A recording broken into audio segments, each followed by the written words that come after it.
Hello बच्चों, चलिए प्रश्न को पढ़ते हैं।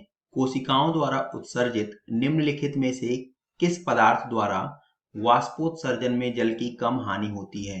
इस प्रश्न की मुख्य अवधारणा कोशिकाओं द्वारा उत्सर्जित पदार्थ जो जल की कम हानि से संबंधित होते हैं उनसे है। जल की कम हानि। वाष्पोत्सर्जन क्या है? वाष्पोत्सर्जन रंध्रों द्वारा होने वाली वह क्रिया है जिसमें जल वाष्प के रूप में बाहर निकलता है और इससे जल की हानि होती है।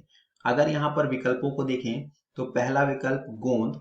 गोंद जो है यह एक सूखा पदार्थ है और यह जब बाहर निकलेगा तो इसके साथ जल की बहुत कम मात्रा बाहर निकलती है, अतः हानि कम होगी। यह विकल्प सही है। दूसरा रेजिन, यह गोंद से भी ज्यादा सूखा पदार्थ है और इसके निकलने से जल बहुत बहुत कम निकलेगा। तीसरा म्यूसिलेज, यह भी गोंद की तुलना में कुछ ज्यादा तरल पदार्थ है, लेकिन वाष्पोत्सर्जन की तुलना में यह भी जल हानि के लिए बहुत कम जिम्मेदार है। यहाँ पर दिए गए तीनों विकल्प सही हैं और चौथा विकल्प दिया है इन सभी के द्वारा।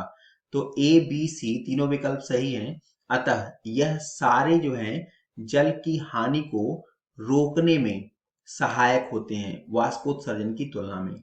अतः दिए गए प्रश्न का सही उत्तर विकल्प डी इन सभी के द्वारा है। आशा करते हैं आपको समझ आया होगा। धन्यवाद।